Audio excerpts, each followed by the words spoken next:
Hey guys, it's Phantom here, and welcome back to a brand new video, everybody. So, in today's video, I am going to be doing, once again, another top 10. I'm going to be going over the top 10 most annoying mobs in this game. But the thing is, I have actually done a video exactly like this once before. A little over a year ago, I posted part 1 of this video, and a lot of people seem to like that video, and it just got a ton of positive reception, so I decided to make a part 2. Anyways, without further ado, though, let us get into the list of mobs. One more quick little thing, though, the mobs are going to be ranked based on the spells they cast and how difficult they are to fight, and also the area that they are present in.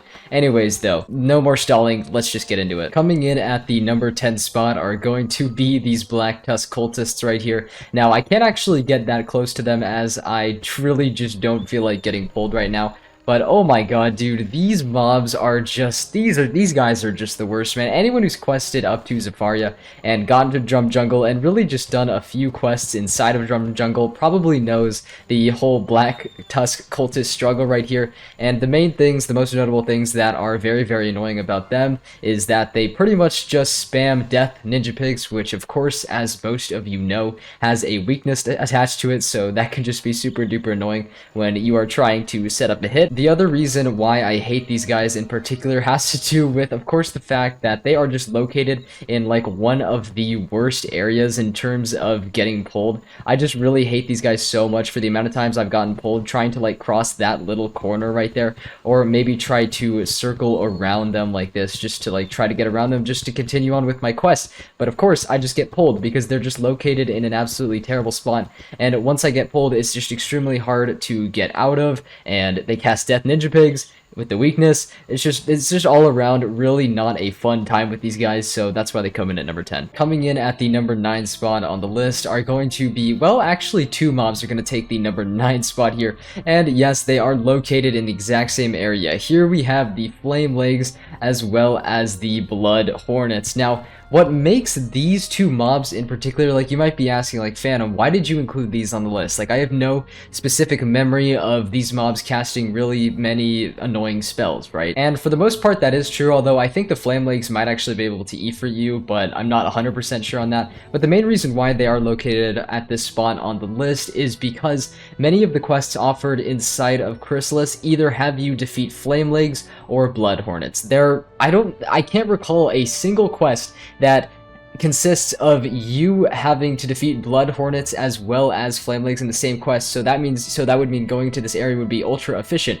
But no, you go into this area, let's say to defeat some Flame Legs, and you're most likely, I mean, there's a very, very high chance that you're going to get stuck with a Blood Hornet in your battle and end up doing more battles than you probably should have. And it's the same thing with the Blood Hornets. If you have to defeat Blood Hornets for a quest, I mean, it's very likely, especially in this area right now, because it's like predominantly Flame Legs, which is actually something that I have not really seen very much. Usually the numbers are about equal right there, but if you're trying to defeat Blood Hornets, you know, there's a good chance you're going to run into a lot of Flame Legs along the way. So I hate that these mobs are conjoined together and that the quests have you defeat them separately. If it was different, if the quests were different and they had you defeat both, or just, you know, abstain from defeating these mobs altogether, then, you know, maybe they wouldn't be on the list. But I think these really deserve a spot just because of how fucking painstaking it is to just try to defeat one type of these mobs. Alright, this one might be a bit of a cop-out, and you know, call me a lazy content creator if you want to, but the Hydromechs as well as the Water Maidens here, or Water Baton, however the fuck you pronounce it, are going to be coming in at the number 8 spot for exactly the same reason as the Flame Legs and the Blood Hornets.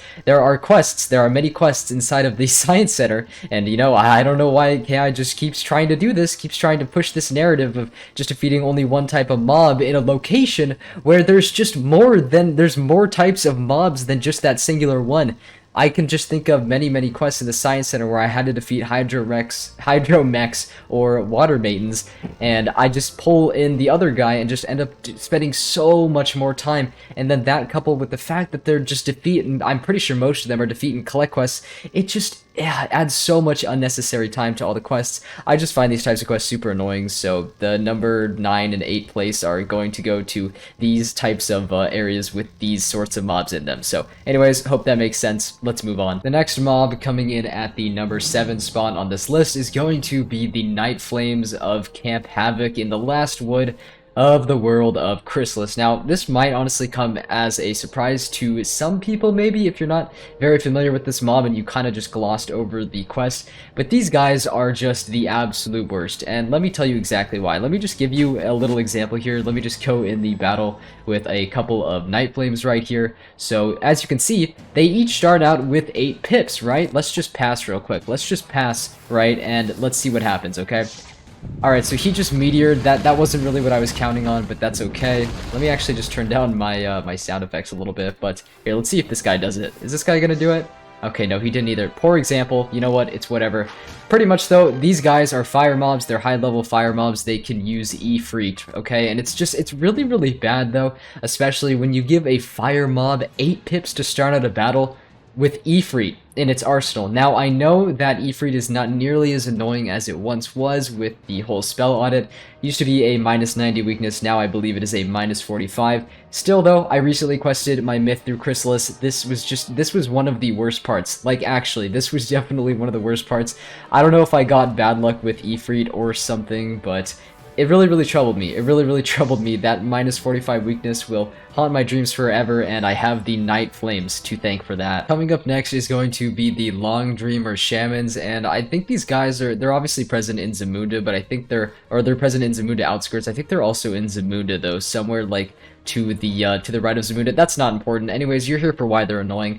These guys, you know, as myth mobs do, right? As myth mobs do, they have a couple annoying spells in their arsenal. Long Dreamer Shamans, however, have one that is just especially terrible, and this is going to be the spell of Earthquake. I am sure wizards just questing all over the spiral whenever they fight a myth mob, they're just in absolute dread and shock because of just the amount of earthquakes that they have to succumb to. And these Long Dreamer Shamans do it, I swear, they have like a higher casting rate. I don't know what it is, but every time I get into a battle with one of these guys, Earthquake just seems to be the first spell that pops up, you know? And I guess maybe they even have like a secret deck of like TC reshuffles that allows them to just keep using it over and over and over, because my experience with these guys have just been absolutely awful. So there you go. I mean, it's a myth mob. It uses Earthquake. We all hate them in the game, but I have specifically had very terrible experiences questing throughout Zafaria and, you know, with the Long Dreamer Shamans and everything.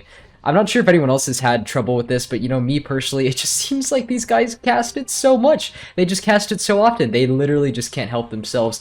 Just really, really overall bad at impulse control, these guys. I mean, just myth mobs in general, but especially these guys. Anyways, though, let us move on to the next one. Coming up next on the list is going to be these Grim Kalakas here. Man, I feel like so many people have just had such terrible experiences with these guys. I mean, Twin Giants in Azteca is definitely already one of the worst areas in Azteca. Just the worst world and most annoying in my opinion, with the most annoying mobs. And the Grim Kalakas are definitely up there. So these guys pretty much sport Legion Shield, Volcanic Shield, Fortify, and of course Frost Giant as their main spells that are super duper annoying, with an honorable mention of Lord of Winter, which actually steals 2 pips if I'm actually looking at it properly here, which just really, really sucks. You know, these guys, I'm pretty sure they start out with a lot of pips, and they gain pips quite frequently. That Legion Shield is especially annoying if you're trying to AoE them. Okay, they don't start, I mean, they start out with like a fair amount, but they have a lot of health as well. That is almost 4k, which is a lot for a, I know they're elite, okay, but that's a lot for a mob after the whole nerfs and everything, but just their defensive spells coupled with their health, with Frost Giant and Lord of Winter, just makes these some of the worst mobs in the game. I mean, need I say more? It's an ice mob. What do you expect, man? Anyways, let's move on. Coming up next is going to be the Life Shadow mob that is the Shadow Serif. Now, these guys, it seems like, I mean, at first glance, this might seem like a pretty random mob to put on the list, but literally the only reason why these guys are here is because you got a similar case with the first 2 spots on this list, where there's 2 separate mobs in an area that makes the quest 10 times more annoying. So of course the Shadow Sentinels make it a lot worse, but they're not actually really part of the quest that, you know, requires you to defeat them, to defeat these mobs. It's literally only the serifs. So just defeating the serifs it was one of the most excruciatingly painful things in my life. Well, actually, not really defeating them. That's actually kind of the easy part. The hard part is actually collecting what you need to collect from these guys. Now, I don't actually remember what you need to collect. That's not important, alright? The quest, though. The quest has one of the lowest drop rates, or I guess the Shadow Serifs themselves really have one of the lowest drop rates for this particular item, and I remember questing my death. It happened, you know, a few months ago. I remember questing my death through Imperia. I got to Xanadu. I got to this quest. It literally took me like 40 minutes. I'm not even joking, with just the pulls with the Shadow Sentinels combined with the low drop rate of the Shadow Serifs definitely makes them one of the most hated mobs for me, hands down. Coming up next, we have the Crustacean Wave Runners, and oh my god, these guys were just one of the worst highlights for me in Celestia, man. Oh, these guys, man, with their deck mostly being comprised of stuns, tower shields, as well as frost giants. I mean, literally just double down on that stun. Just makes these guys some of the most annoying mobs in Arc 2, especially when I'm questing as like a level 50 something throughout Celestia, maybe even 40 something, since the grotto is one of the first areas that you actually come to. And just running into these guys, man, they don't have a ton of health, but oh my god, it is just such a struggle. It is just such a struggle, especially because the defeat and collect quest for these guys, you know, the drop rate as for the items that pertain to the quest are just super duper low. And when you have to deal with all those annoying spells, of course, you know, those ice spells, man, they're ice elites at the end of the day.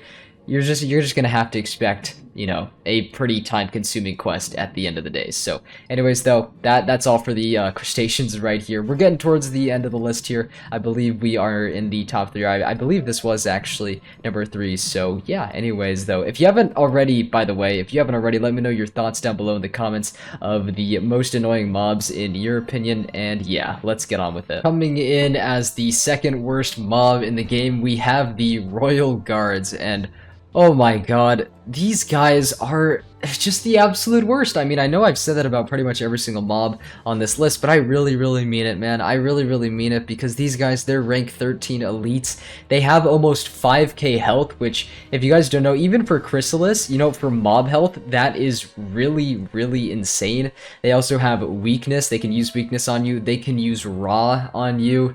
They can use, what else is it? They can use Sabertooth as well, and which, you know, I mean, Sabertooth, god, with like the changes that they've made to Sabertooth and how it gives you a shield for every single type of skull. I mean, do I even need to explain why these guys are just so annoying to fight against? They're balanced mobs at the end of the day. So same with like death mobs, ice mobs, as well as myth mobs. You're gonna expect some annoying spells, but just the health that these guys have, coupled with the fact that they have Sabertooth, man, really, Sabertooth?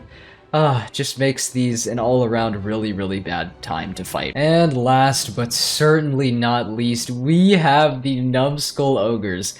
These guys, I mean, can you guess what I'm gonna say? They're the absolute worst. Alright, I'm done with that stupid word, but seriously, these guys are the worst of the worst. Take any mob in Wizard101 that you think is, you know, somewhat annoying, and just multiply that by like times 10, you get the Numbskull Ogre. And I got a lot of comments actually in the previous iteration of this video as to why Numbskull Ogres weren't on the list, and truthfully, man, I just didn't really think to put them on because I guess I just forgot. I'm not really sure. It really just comes down to that at the end of the day. But let me just show you why these guys are so awful, okay? I actually wanted to go onto the official Wizard101 Central for this, because I just wanted to show you guys, like, take a look.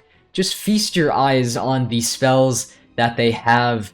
Smoke Mantle, whatever the fuck this means, minus 45% accuracy. Smoke Screen, minus 40% to all enemies. Shift Grendel, you know, minus 25 to minus 65. Like, that's insane. They have Ifrit. They cast Grand Phoenix, which has another accuracy debuff. That's actually, natural attack is pretty much the only attack in their arsenal that isn't really that annoying. They have Choke, they have Fortify, they have Tower Shield. Even though these are elite fire mobs, they've got Glacial Shield for those Ice and Storm Wizards. These guys are hands down the most annoying mob in this game. Like I said, literally the only spell that won't really cause you much trouble is their own natural attack. King's Isle really decided to give this fucker right here all of these spells, which are just just literally their deck is comprised of the most annoying spells known to man in this game. I mean, need I say more? But anyways, that's gonna be it for this video, everyone. I really hope you guys did enjoy this part 2 video. If you guys haven't watched the first one, I highly recommend you do so. I'll try to leave a link in the description, but I'm not sure if future fandom is gonna remember to do that. Anyways, make sure to leave a like if you guys did enjoy, or subscribe. It really does help me out, and I do appreciate it. Once again, I just want to reiterate, let me know your thoughts in the comments down below regarding your experiences with these mobs, or maybe some of your own stories regarding other mobs that weren't on the list. I'd love to hear them. Anyways, though, I will see you on the next video or stream, whenever that may be, so take care, and peace out, guys.